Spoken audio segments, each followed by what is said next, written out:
So, like, what sort of preparation did you actually have to do to like get ready for the role? Yeah, so obviously a lot of conversation with Alex, the real Alex Wheatle and his family, to be able to understand how he was really feeling um, in this period of his life, where his mental state was, physical state, everything really.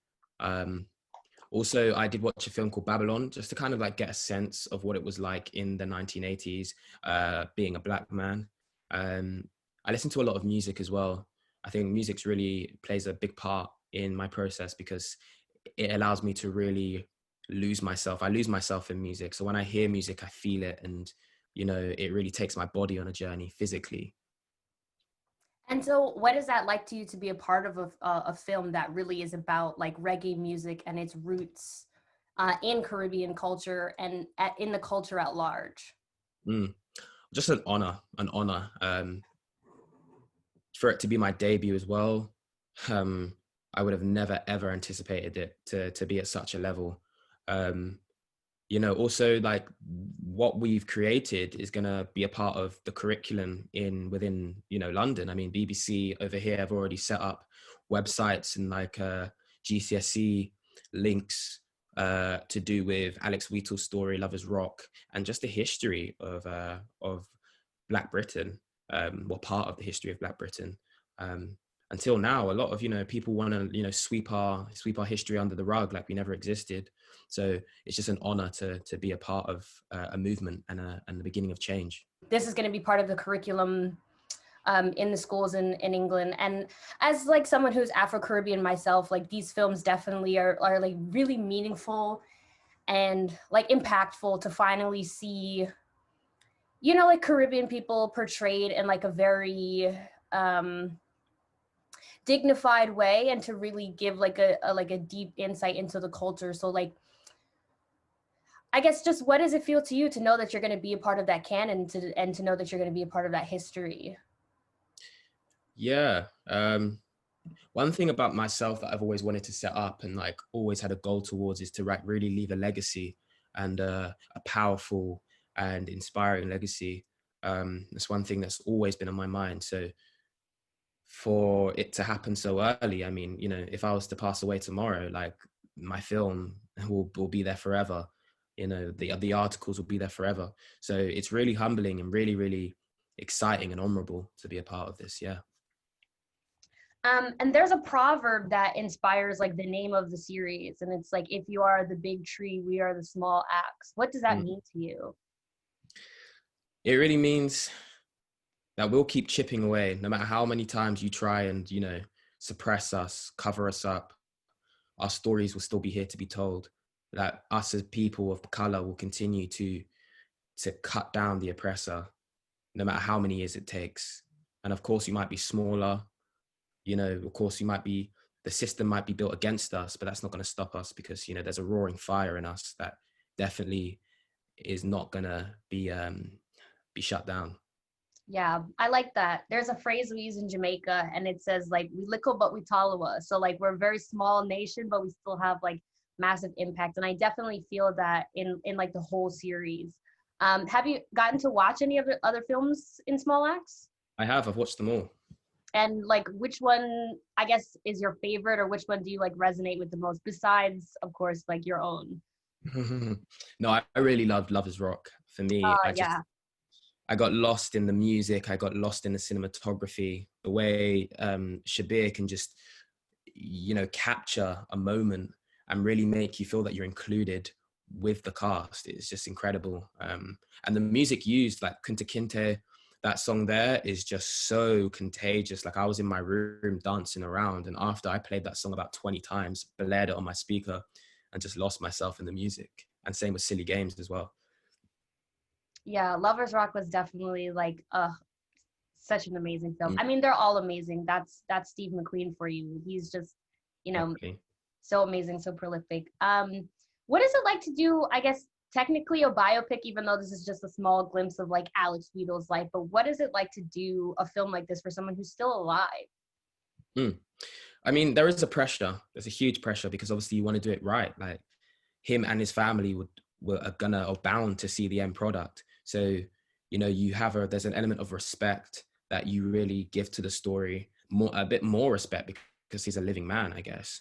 But you know what, like, because he's such a lovely and open person, like a lot of that pressure was taken off me. Because he, you know, would always come in when we would talk, come in with a huge smile on his face. And after about a 5-minute conversation, he said, you know what, I trust you. He goes, I know you're going to do an amazing job. So if you ever need to contact me, call me, text me, just know me and my family here, and we're always willing to talk. So it was really, really reassuring. Wow, that's amazing. In what ways do you like relate to him? Like, what ways do you think you guys are similar, different?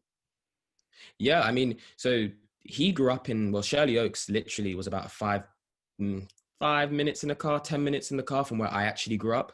So when he was telling me, or when I was reading the script and he was telling me about places him and his friends would hang or go and chill, like I could see all these places. So it wasn't too far away from me at all. Me, myself as well, I've grown up in a predominantly white area. So, you know, being able, as I grew up, I then, you know, was able to explore London a lot more. You meet different kinds of people, and you know, you learn to code switch because you want to fit in, and like you pick up people's lingo, they pick up your lingo, and you make your own lingo. It's lovely. So I was really able to resonate and connect with that, and also the music. Like, I'm a music man, I love music. So yeah.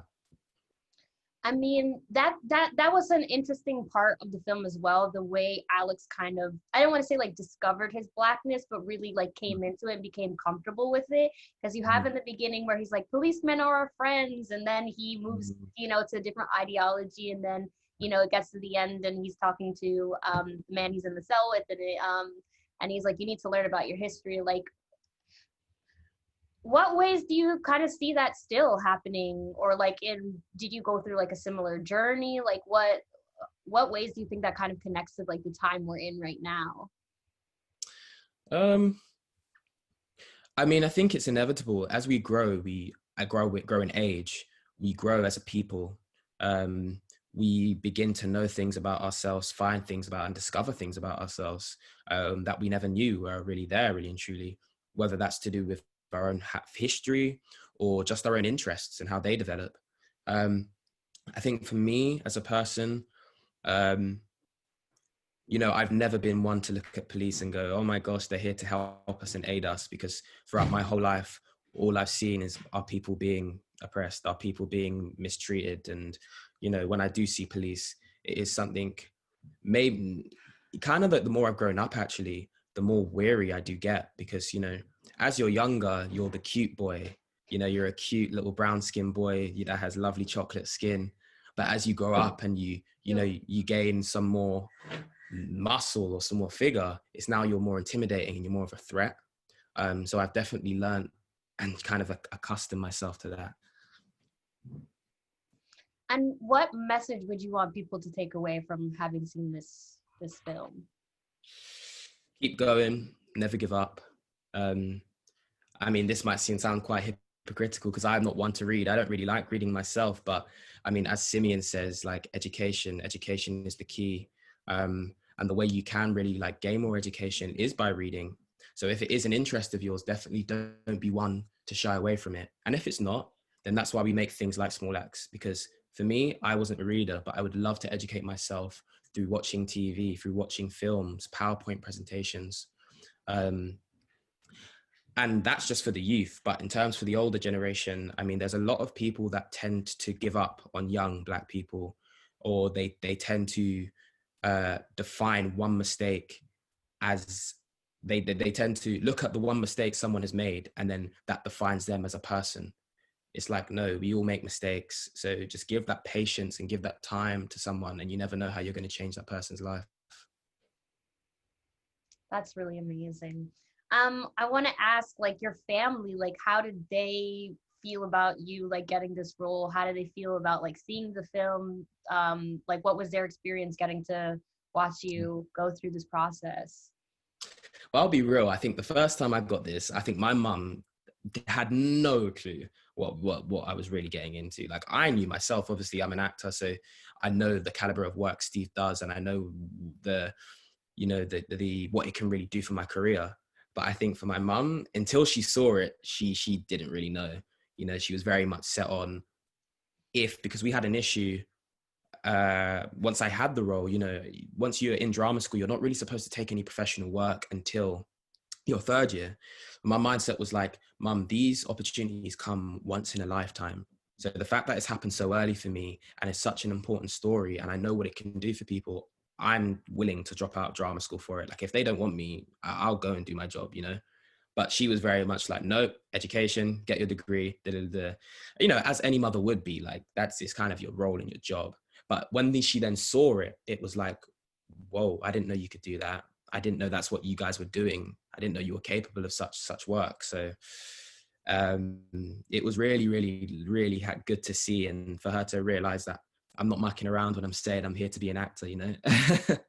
So yeah, but my other family all loved it. They, you know, we had great conversations. They were really moved by the story I was telling.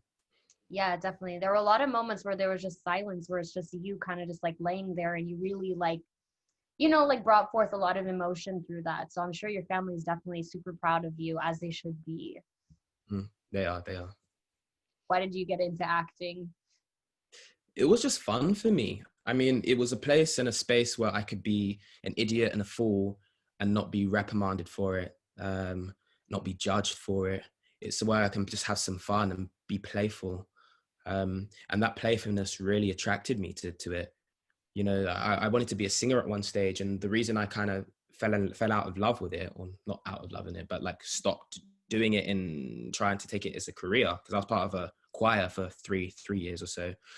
Because when you're practicing scales, it becomes so repetitive and you don't really find new life in it.